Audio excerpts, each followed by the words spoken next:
Y do we fall ill, that is हम बीमार क्यों होते हैं।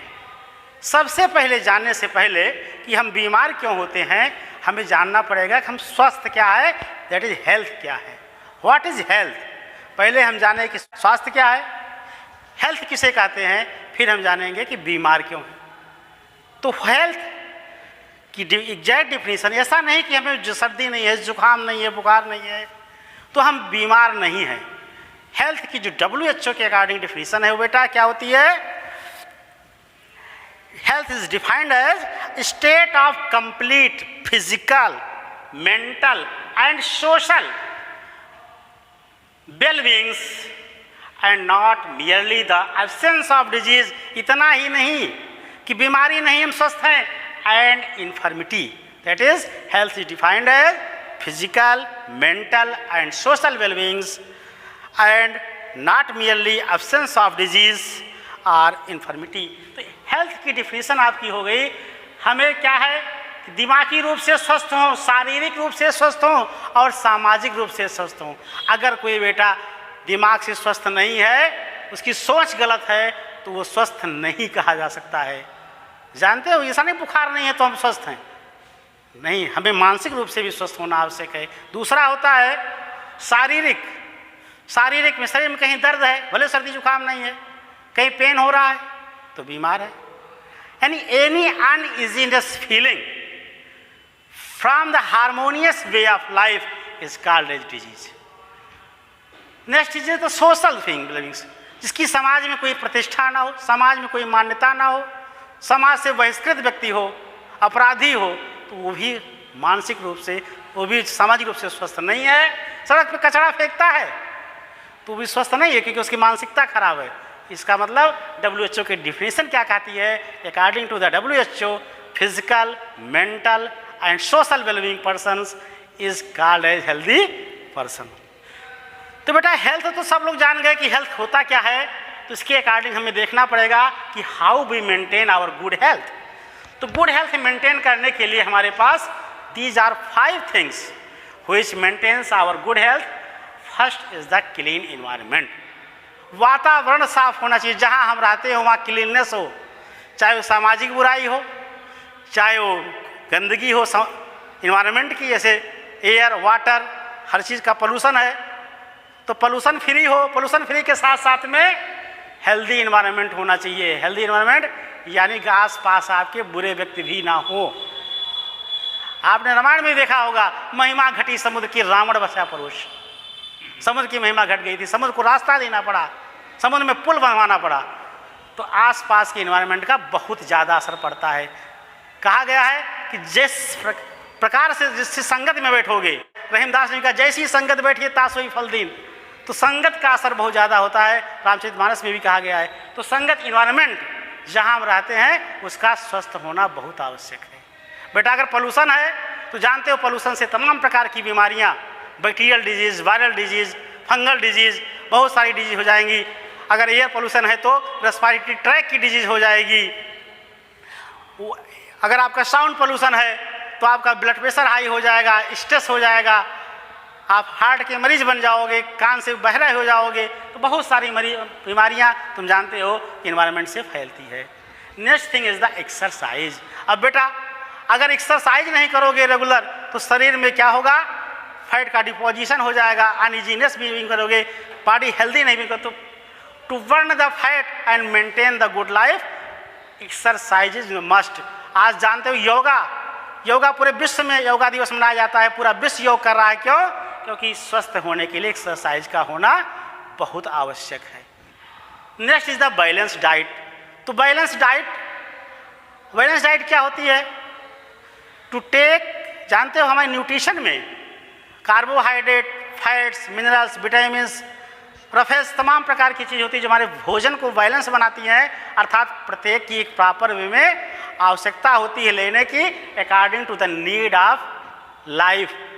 जैसा आप वर्क करते हो उस प्रकार के भोजन की आवश्यकता होती है। अगर आप हैवी वर्क करते हो तो आपको ज़्यादा भोजन की आवश्यकता होती है, ज़्यादा कैलोरीफिक वैल्यू की आवश्यकता होती है। तो कैलोरी कहाँ से आएगा? भोजन से, वो भी प्रॉपर वे में। तो presence of proper amount of the nutrient in our diet is called as balance diet, तो हमें बैलेंस डाइट भी लेना आवश्यक है। ऐसा नहीं केवल फैट ही पी लो, केवल कार्बोहाइड्रेट ही खा लो, तो डिफिशियंसी डिजीज तुमने पढ़ी होगी छोटी क्लासों में, तो डिफिशियंसी डिजीज हो जाएगी अगर आप बैलेंस डाइट नहीं लेते हो। Next is the personal hygiene, यानी अपनी खुद की साफ सफाई। अगर हम पर्सनल हाइजीन पर ध्यान नहीं देंगे, गंदे हाथों से खाना खाएंगे, आजकल देख रहे हो कोरोना का पीरियड है, कहीं से भी आते हो सैनिटाइजर से हाथ सैनिटाइज करते हो, साबुन से हाथ धोते हो, किसी को छूते नहीं हो, गंदगी से दूर रहते हो। अगर आप पर्सनल हाइजीन अपनी शरीर की साफ सफाई नहीं करोगे तो बहुत सारी बीमारियां घर कर जाएंगी, चाहे बैक्टीरियल हो, चाहे वायरल हो या फंगल हो।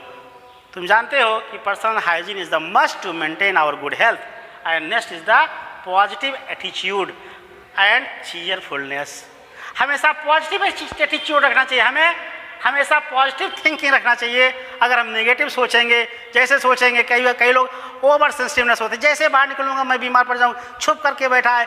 बेटा बाहर जाओ, सब कुछ करो, लेकिन पर्सनल हाइजीन का ध्यान रखो। तो हमेशा पॉजिटिव एटीट्यूड रखो, नेगेटिव थिंकिंग त्याग दो। और नेक्स्ट इज द चीयरफुलनेस। जब आप पॉजिटिव एटीट्यूड रखोगे तो आपका चेहरा क्या रहेगा, खिला रहेगा, चीयरफुलनेस रहेगा, हमेशा चेहरे पर हंसी मुस्कान होनी चाहिए। तो positive attitude and cheerfulness is also is the part of our good health. Clear, समझ में आ गया बेटा?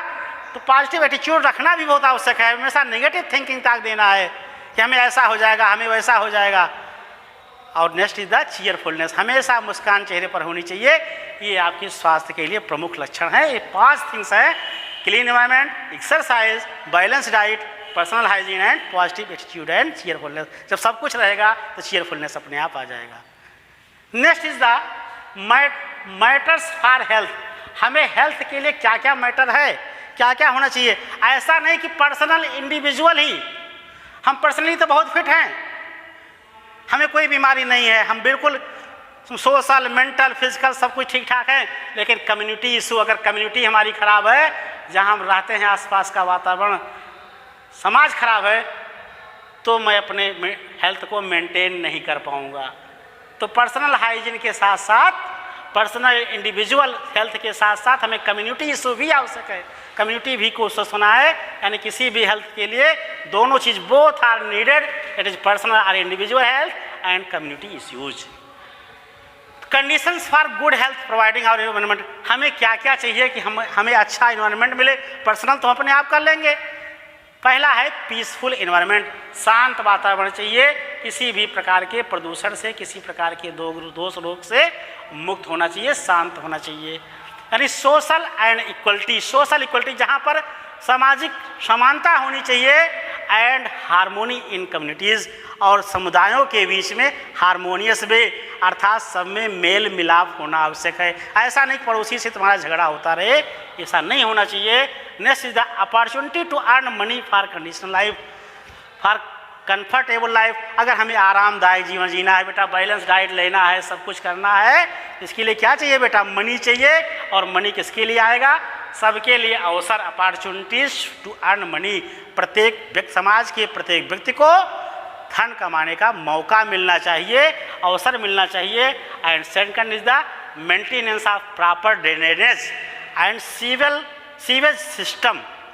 सीवेज सिस्टम, नालियाँ जो घर से निकलती हैं, बड़े नाले फिर जाके नदियों में छोड़ दिया जाता है, गलत बात है। उसको हमें ट्रीटमेंट करके ही बाहर छोड़ना चाहिए, जिससे वाटर पोल्यूशन को चेक किया जा सके। तो प्रॉपर ड्रेनेज होना चाहिए। ऐसा नहीं कि नाली आगे चौक हो गई और पानी नहीं बह रहा है तो वहाँ बैक्टीरिया पनपेंगे, बीमारी फैलाएंगे, गंदगी फैलेगा, वाटर पोल्यूशन से होने वाली बीमारियाँ, कॉलरा, टाइफाइड, तमाम प्रकार की हेपेटाइटिस से फैलेगा और बीमारी का घर बन जाएगा। समाज स्वस्थ नहीं रह सकता है।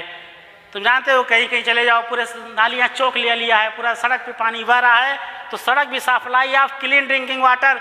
और ये भी जान लो, अगर 100 से अधिक बीमारियाँ हमें गंदे पानी पीने से होती है, जिसमें जॉन्डिस फ्रंट पे है, जॉन्डिस है, कालरा है, टाइफाइड है।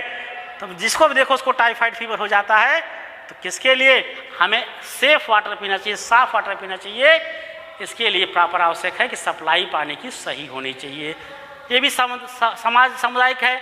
अगर जिस कॉलोनी की सप्लाई गंदी हो जाएगी, ये भी जानते हो शहर में जो सप्लाई आती है, सीवर लाइन और वाटर लाइन दोनों एक साथ चलती है, सड़क के नीचे जो खुदाई करते हुए देखो किसी को, तो सीवर लाइन मटेरियल साथ चलती है। अगर जरा सा भी लीकेज है तो सीवेज का पानी तुम्हारी टोटी में आने लगेगा और तुम अगर अनसेफ वाटर पियोगे तो बीमार पड़ जाओगे। सबसे पहले आपको जॉन्डिस हो जाएगा, पूरा पूरा कॉलोनी, पूरा पूरा शहर प्रभावित हो जाएगा। Next is the cleaning of road and street, गली और की साफ सफाई। स्वीपर आता है सुबह, एक अनपढ़ व्यक्ति, हमारे गंज किए हुए हमें पढ़े व्यक्ति लिखे व्यक्ति सड़क पर कूड़ा फेंकते हैं और एक अनपढ़ व्यक्ति उठाता है। ये समाज की बहुत बड़ी बुराई है। हमें अपने कूड़े को प्रॉपर वे में डिस्पोज करना चाहिए, सड़क पे कूड़ा नहीं फेंकना चाहिए। अर्थात सड़कें और गलियां अगर साफ होंगी तो बीमारी नहीं होगी।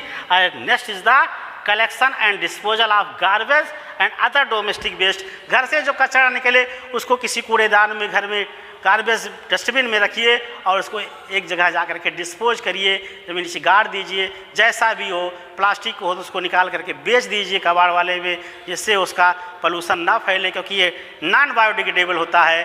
बायोडिग्रेडेबल एंड नॉन बायोडिग्रेडेबल को अलग अलग छांट लीजिए, जिस प्रकार से और प्रदूषण होने से बचा सकते हो, पोल्यूशन को बचा सकते हो। And next is the maintenance of greenery and plantation of trees. तुम जानते हो कि प्रत्येक व्यक्ति के लिए ऑक्सीजन आवश्यक है जीने के लिए और स्वस्थ हवा बहुत ही जरूरी है। ये किससे होगा?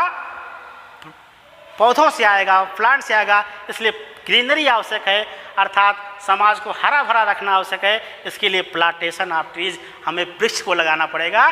तो ये हमारे पास 8 इशूज हैं हमें किसी भी इन्वायरमेंट को, किसी भी कम्युनिटी को स्वस्थ बनाने के लिए। दैट्स ऑल बेटा। हेल्थ के बारे में आपको बताया। नेक्स्ट टॉपिक पर हम आपको भेजेंगे डिजीज।